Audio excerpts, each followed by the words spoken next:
Education and health in Bihar, বিহারের শিক্ষা ও স্বাস্থ্য। নমস্কার বন্ধুরা, আমার নাম কুমার শর্মা।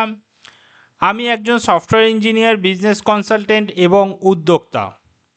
কুমার শর্মা অনলাইনের মাধ্যমে আমি আপনাদের জানাই মহাদেশ ও দেশগুলোর ইতিহাস, ভৌগোলিক বৈশিষ্ট্য এবং বিশেষ তথ্য।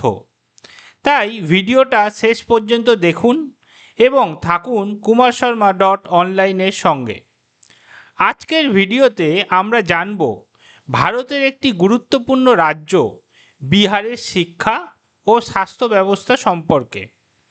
বিহারের মানুষ শুধুমাত্র কৃষি বা শিল্পে নয়, শিক্ষার মাধ্যমে নিজের জীবনমান উন্নয়নেও আগ্রহী। চলুন বিস্তারিত জানি। প্রাথমিক ও মাধ্যমিক শিক্ষা। প্রাথমিক শিক্ষা 6 থেকে 14 বছর বয়সী শিশুদের জন্য বাধ্যতামূলক। বিদ্যালয় সংখ্যা প্রায় 1.5 লাখ সরকারি ও বেসরকারি বিদ্যালয়।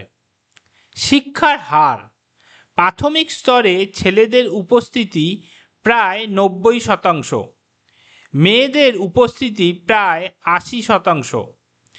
মাধ্যমিক স্তরে উপস্থিতি কমে যায়। শিক্ষার মান বাড়াতে মুখ্যমন্ত্রীর শিক্ষা প্রকল্প, মিড ডে মিল স্কিম ইত্যাদি কার্যকর। আঞ্চলিক ভাষায় শিক্ষার পাশাপাশি হিন্দি ও ইংরেজি শিক্ষাও দেওয়া হয়। উচ্চশিক্ষা ও গবেষণা। বিহারে উচ্চশিক্ষা ও গবেষণার বড় ঐতিহ্য আছে। প্রাচীনকালে নালন্দা বিশ্ববিদ্যালয় ও বিক্রমশিলা বিশ্ববিদ্যালয়। আধুনিক উচ্চশিক্ষা প্রতিষ্ঠান পাটনা বিশ্ববিদ্যালয়, নালন্দা বিশ্ববিদ্যালয়ের আধুনিক সংস্করণ, আইআইটি পাটনা, AIIMS পাটনা। বিভিন্ন কলেজ ও প্রফেশনাল কোর্সের মাধ্যমে শিক্ষার্থীরা প্রযুক্তি, মেডিসিন ও ব্যবসায় দক্ষতা অর্জন করছে। গবেষণার ক্ষেত্রে কিছু চ্যালেঞ্জ থাকলেও নতুন উদ্যোগগুলো দ্রুত প্রসারিত হচ্ছে। স্বাস্থ্য পরিচর্যা ও হাসপাতাল।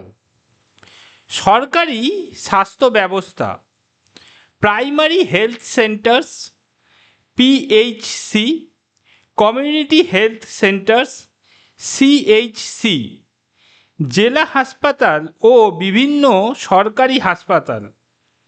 বিহারের স্বাস্থ্যসূচক এখনও ভারতের গড়ের তুলনায় কম। শিশু মৃত্যু হার, মাতৃমৃত্যু হার, টিকা কভারেজ এগুলো উন্নয়নাধীন। বেসরকারি হাসপাতাল ও ক্লিনিকও শহরে গুরুত্বপূর্ণ ভূমিকা পালন করে। স্বাস্থ্য সচেতনতা বৃদ্ধি করতে সরকারি প্রচার ও বিভিন্ন স্বাস্থ্য কর্মসূচি চলছে। সমস্যা সমূহ ও চ্যালেঞ্জ। শিক্ষার ক্ষেত্রে শিক্ষকের অভাব, অবকাঠামোর সমস্যা, শিক্ষার্থীর উপস্থিতি কম, বিশেষ করে মেয়েদের।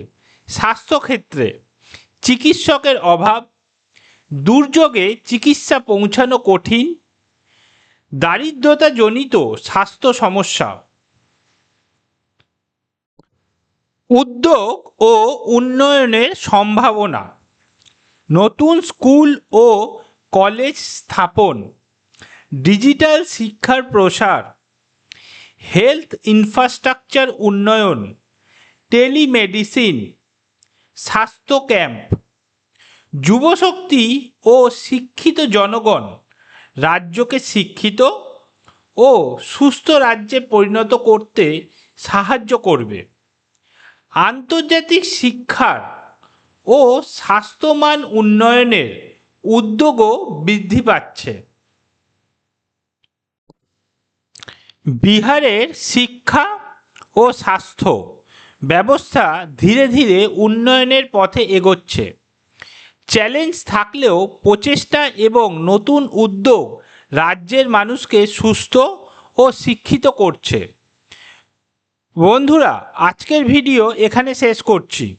আশা করি education and health in Bihar অর্থাৎ বিহারের শিক্ষা ও স্বাস্থ্য নিয়ে আজকের আলোচনা আপনাদের ভালো লেগেছে।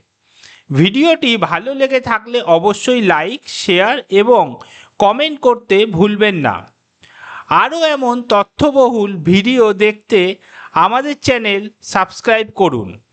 পরবর্তী ভিডিওতে আমরা আবারও নতুন টপিক নিয়ে হাজির হব।